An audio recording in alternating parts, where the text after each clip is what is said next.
नमस्कार, मी शिवांगी शर्मा आणि आपण पाहत आहात तळोदा वृत्तांकन न्यूज। चला जाणून घेऊया आजच्या ताज्या बातम्या। नंदुरबारच्या लेकींची गरुड झेप, कात्रीतील महिला उद्योगाला सरकारचे बळ। आदिवासी विकास मंत्री डॉक्टर अशोक उईके यांची सूर्यदर्शन, शेतकरी प्रोड्युसर कंपनीला भेट, सीताफळ पल्पिंग आणि अझोला प्रकल्पाचे केले कौतुक।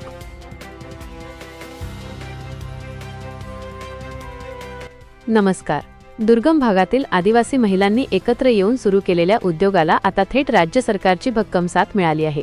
नंदुरबार जिल्ह्यातील धडगाव तालुक्यातील कात्री येथील सूर्यदर्शन शेतकरी प्रोड्युसर कंपनीच्या उपक्रमांची पाहणी करण्यासाठी राज्याचे आदिवासी विकास मंत्री डॉक्टर अशोक उईके यांनी प्रत्यक्ष भेट दिली। यावेळी त्यांनी महिला बचत गटांच्या जिद्दीचे कौतुक करत त्यांना आर्थिकदृष्ट्या सक्षम करण्यासाठी शासन कटिबद्ध असल्याचे ग्वाही दिली। ग्रामीण भागातील महिलांचा आर्थिक स्तर उंचावण्यासाठी राणी दुर्गावती आदिवासी महिला सक्षमीकरण योजना प्रभावीपणे राबवण्याचे निर्देश मंत्री उईके यांनी प्रशासनाला दिले। या योजनेची व्याप्ती स्पष्ट करताना त्यांनी सांगितले की वैयक्तिक लाभांतर्गत पात्र महिलांना 50,000 रुपयांपर्यंत अर्थसहाय्य, महिला बचत गटांना 7,50,000 रुपयांपर्यंत मोठी मदत। राज्यस्तरावर या योजनेसाठी तब्बल 100 कोटी रुपयांची तरतूद करण्यात आली आहे। मंत्री महोदयांनी सूर्यदर्शन कंपनीच्या सीताफळ पल्पिंग युनिटला भेट देऊन सविस्तर माहिती घेतली। स्थानिक पातळीवर उत्पादित होणाऱ्या सीताफळावर प्रक्रिया करून त्याचा पल्प शीतगृहात साठवला जातो। या पल्पपासून सीताफळ आईस्क्रीम आणि कुल्फी तयार केली जाते।